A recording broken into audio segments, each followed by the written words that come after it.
Hey everyone, welcome back to Fred's Garage. Today's episode, we're going to talk about hub-centric rings, okay? We're going to do it on my wife's Jeep, but this works on any vehicle. Any car that you mix or match the rim, any car that you get aftermarket rims, your hub size might not be the same. So, let me show you what one looks like.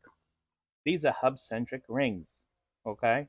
So on my wife's Jeep, a 2018 JL, the hub size is 71.5. And she has aftermarket rims, 20-inch rims, and the rims hub size is 78.1, which is a difference of 6.6 millimeters. So you might say to yourself, well, what's the big deal? We'll just bolt them on. Well, the big deal is that the weight of the vehicle is supposed to ride on the hub that's connected to the rim. It's not supposed to ride on the lugs. The lugs are only there to hold the wheel to the rim, to the rotors, to the axles. So I'm going to bring you in and show you the difference, and you can see on this the thickness is the 6.6. Now, like I said, this works on any vehicle that you have aftermarket rims. I used to have a 2002 BMW, and I put 2014 rims on it, and the rims hubs were bigger. So we had to do the same thing. They weren't the same size, but you needed the hub-centric rims to keep the car riding safely, plus to help the rotation of the wheel also, so you got off a little bit. Now, you can look up the sizes like I did online. I looked up the Jeep JL, and all Jeeps pretty much are 71.5. And then I looked up the manufacturer of the rims, and it tells you right there the hub was 78.1. Okay? But if you can't find that information, or you just have rims that you got from here and there, all you need to do is use one of these digital calipers.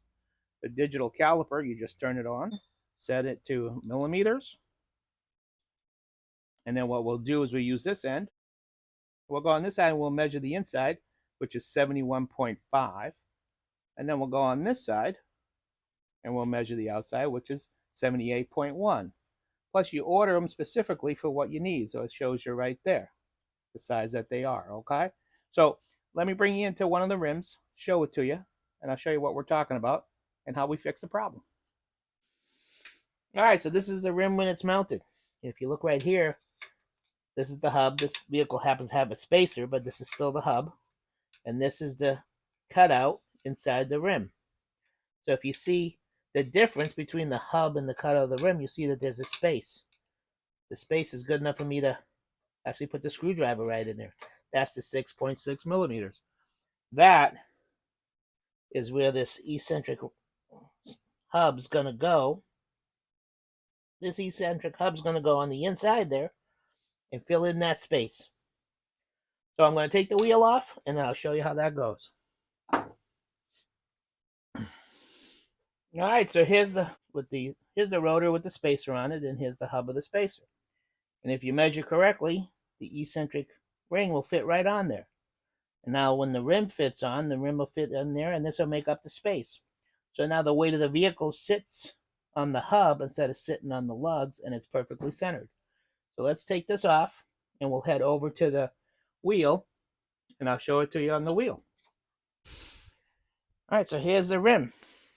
The hub's larger than the hub on the Jeep, so it wasn't sitting on there. And we put our eccentric ring in there, and it fits perfectly. Why does it fit perfectly? Because we measured perfectly. And that's it. These things cost about 10 to 15 bucks. They're plastic or aluminum.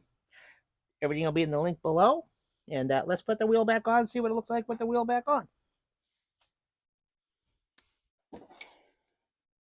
All right, so now if you look, you'll see right here the black hub-centric ring that's filled up that 6.6 millimeters. And now the wheel is sitting on the hub, supporting the weight of the vehicle. And that's how it should be. And that's how it should be. All right, so that's it. I hope this video could help somebody who had that question, who was thinking about it. And remember, this isn't Jeep specific.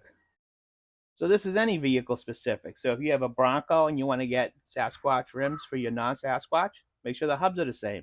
If you have a Maverick and you want to put on some aftermarket rims or some rims that you got from a pick and pull junkyard, like some Volvo rims or some Jaguar rims, make sure the hubs are the same.